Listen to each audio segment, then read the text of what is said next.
Brigade parade ground का इतिहास साक्षी है।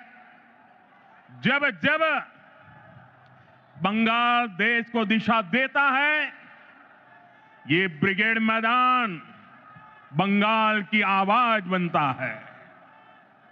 इस मैदान से अंग्रेजी हुकूमत के खिलाफ उठी आवाज, और वो आवाज हिंदुस्तान में एक क्रांति बन गई थी। और उसका नतीजा क्या हुआ? अंग्रेजों के अत्याचार और लूट का खात्मा हुआ। आज एक बार फिर ब्रिगेड ग्राउंड से नए बंगाल की क्रांति का बिगुल बज गया है। बंगाल में बदलाव अब दीवारों पर भी लुक चुका है और बंगाल के लोगों के दिलों में भी छप चुका है। अब बंगाल से निर्मम सरकार का अंत होकर रहेगा। अब बंगाल से महाजंगल राज का खात्मा होगा। इसलिए बंगाल के हर कोने से आवाज उठ रही है, चाहे बीजेपी सरकार, चाहे बीजेपी सरकार। साथियों, कल टीएमसी ने इस रैली में आने वाले आप सभी लोगों को चोर कहकर गाली दी है। असली चोर कौन है, ये बंगाल की प्रबुद्ध जनता जानती है। अपनी कुर्सी जाते हुए देखकर यहां की निर्मम सरकार बौखला गई है।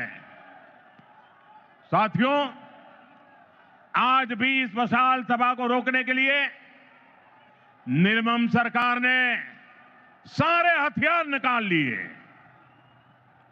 आप लोगों को आने से रोकने के लिए ब्रिज बंद करवा दिए, गाड़ियां रुकवा दी, ट्रैफिक जैम करवाया, भाजपा के झंडे उखड़वा दिए, पोस्टर फड़वा दिए।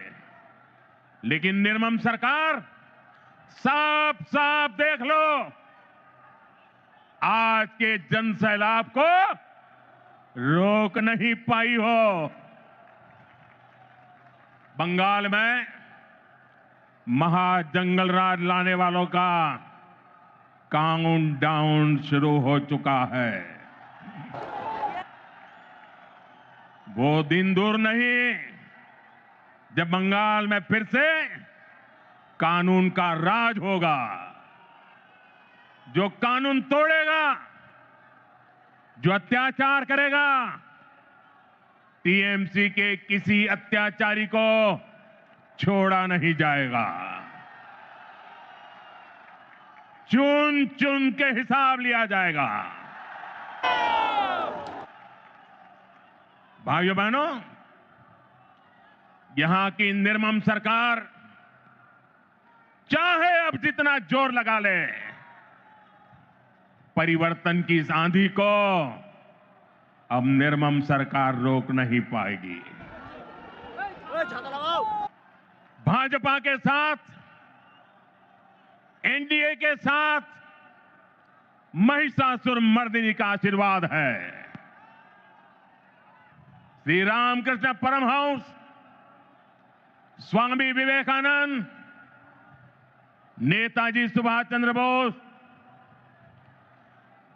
ऋषि बंकिम चंद्र, गुरुदेव रविंद्रनाथ टैगोर, ईश्वर चंद्र विद्यासागर, बागा जतीन और खुदीराम बोस, डॉक्टर श्यामा प्रसाद मुखर्जी, लोक माता रानी रोशमनी, ऐसी सभी महान विभूतियों ने जिस बंगाल की परिकल्पना की थी, भारतीय जनता पार्टी की सरकार उस बंगाल का निर्माण करेगी, नवनिर्माण करेगी।